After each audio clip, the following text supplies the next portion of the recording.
How did the most populous county in each state trend on a presidential level between 2020 and 24? That is what we're going to find out in this video. At the end of last year, I took a look at the swings in the most populous counties in each state. Take a look at that video if you'd like. Today, we're going to compare those swings to the national popular vote swing to get the trends in the most populous county in each state. I'll explain it all in just a minute, and at the end, we've got a couple of maps. But first, I'm going to quickly put up this background information about these two elections. But because we've covered this so frequently, I'm not going to go over it. Pause it if you'd like. Get yourself reacquainted with these two elections. Now let's get on to the dazzling looking spreadsheet. On the left, we've got the most populous counties in each state. Then we've got the 2020 vote for Joe Biden. Then the 20 vote for Trump. Then the 2024 vote for Kamala Harris. Then for Trump. Then it's the 2020 margin shaded accordingly. Then it's the same for 24. Then we've got the swings between those two elections. Last column are the trends. This is going to compare the county swings with the national swing, and that is going to show us the trends. There's also shading in these two columns on the right. The darkest colors are 10 or more. The lightest are under 5%. So before the counties, we've got to get the national baseline. And in 2020, Joe Biden won the national popular vote with 51.3.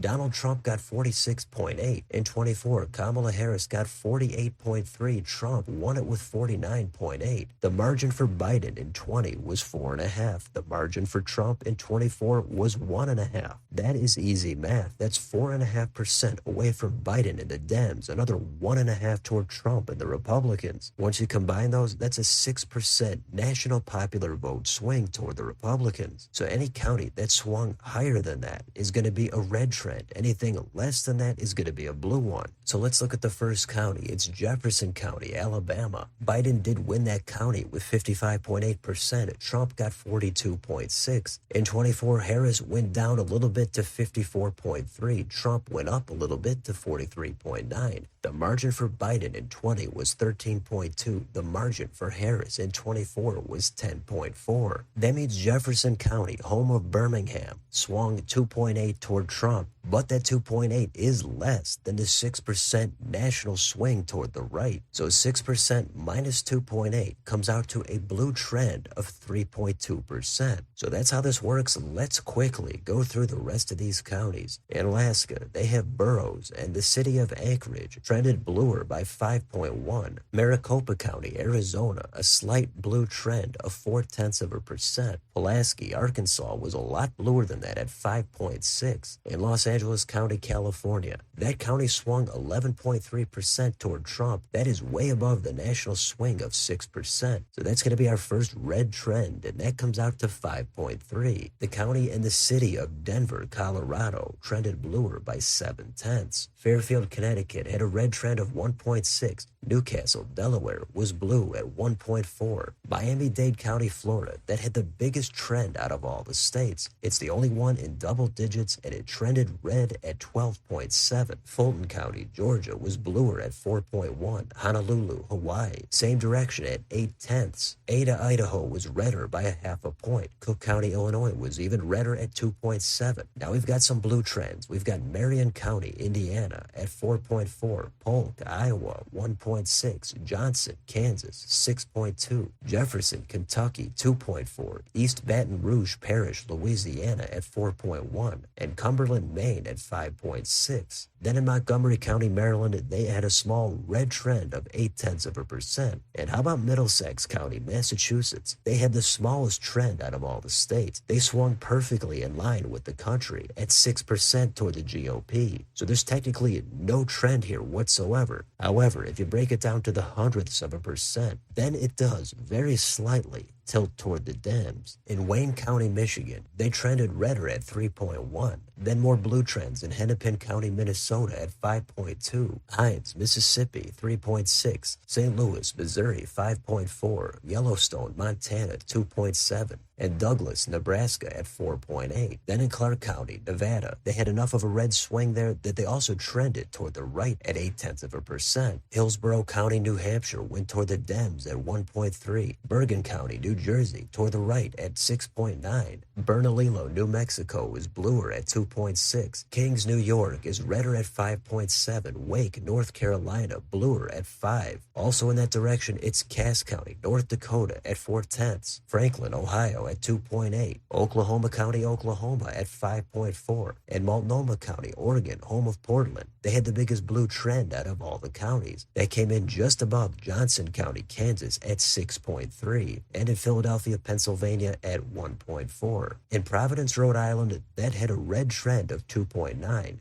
Then more blue trends in Greenville, South Carolina at 2. Everybody's favorite Minnehaha, South Dakota at 2.7. And Shelby, Tennessee at an even 1. Then in Harris County, Texas, they went toward the Republicans at 1.7. Salt Lake County, Utah went toward the Dems at 5.3, as did Chittenden, Vermont at 4.7. Fairfax, Virginia, though, that's a blue county, but it trended toward the GOP at 1.2. King County, Washington went toward the left at 4.6. And also bluer is Kanawha/Kanawha County, West Virginia at 3.2. Milwaukee, Wisconsin at 4.7. And Laramie County, Wyoming got bluer by 2.1. So that's it. Those are all of the most populous counties in all of the states. Now, if you want some help visualizing these trends, let's take all of this data, let's put it on a map. Here it is. This time it's shaded according to how the most populous county in each state trended. And the shading is going to be similar. We've got 4 levels of it. The darkest is 10 or more. This time, the very lightest is under 1%. So what are the takeaways from any of these trends? Well, the easiest takeaway is every state did swing toward Trump and the Republicans at least a little bit, and nearly every one of the most populous counties in each state did the same. However, it was difficult for many of them to keep up with that national swing of 6%. Therefore, you've got a lot more states that trended bluer toward the Dems. At the top, you could see the Dems were favored in 37 states, the Republicans just 13. So if you saw my previous video just on the shifts, that map looks very red. This one looks a lot bluer. It just comes out like that because it's tough for each individual city to swing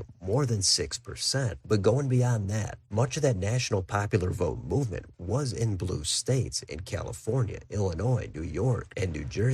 The counties in those states did have significant movement toward Trump, so much so that they had a red trend. Florida did have the biggest trend as Trump flipped Miami-Dade County, but that state was already red. Many of the other populous counties in the red and the purple states, they didn't have nearly as much movement. That's why many of those are shaded blue. Now, there are some exceptions on here. Wayne County, Michigan, that moved a lot toward Trump. The surprising one to me was Fairfax County, Virginia. That's right outside D.C. It's known to be very blue, so I was not expecting that to actually trend red. It's the same in Montgomery County, Maryland, and even in other blue states like Connecticut and Rhode Island. Those were a little bit surprising. Then you had some counties that moved almost perfectly in line with the country, so they had almost no trend whatsoever, under 1%. That's in Hawaii, Arizona, Nevada, Idaho, Colorado, North Dakota, Maryland, and Massachusetts. That county had absolutely no trend until you rounded to the hundredths of a percent. So if you want to take this one step further, let's switch over to the map that has the electoral votes. If we do that, then it looks a little bit more even. Dems had movement in counties and states that totaled 291 electoral votes. For the Republicans, it was 244. Again, a lot of that is because those population-heavy states like California, New York, Illinois, and Texas, most of those are blue states, but in those population-heavy counties, they swung more than 6% to give them the red trend. So Republicans have some significant bright spots in blue states, but most of those states are not really going to be close to flipping. Some people might say New Jersey could be an exception, but we'll have to wait and see on that. For the Dems, even though they had more blue trends on here, that tends to hide the overall poor performance of Harris, as every state did get a little bit redder. But in some of these red states, in those most populous counties, they didn't have a ton of movement toward Trump, so Dems might be looking at those cities in the future to see if they can make some gains overall statewide. That could be in a place like Johnson County, Kansas. Either way, by now, we're all familiar with the demographics that moved the most toward Trump in that election. Hispanic voters stand out the most, but they're not alone. And there's no guarantee in the future they're going to keep moving toward the right. And there's no guarantee that college-educated voters are going to keep moving toward the left. Nobody knows what's going to happen next, but this data indicates how the most populous county in each state is moving. So let me know in the comments, what do you think about any of this this data, given we're talking about the most populous counties, I'm sure you might live in or near one of these counties. But aside from that, what do you think it is about the demographics that caused these counties to move the way that they did? Is most of this good news for the Republicans, or do the Dems stand to actually make some gains in some of these states in the future? Let me know which states and which counties you're taking a look at down below. On your way out, don't forget to like, share, and subscribe. Join if you'd like to support the channel. Thanks for watching. I'll see you next time.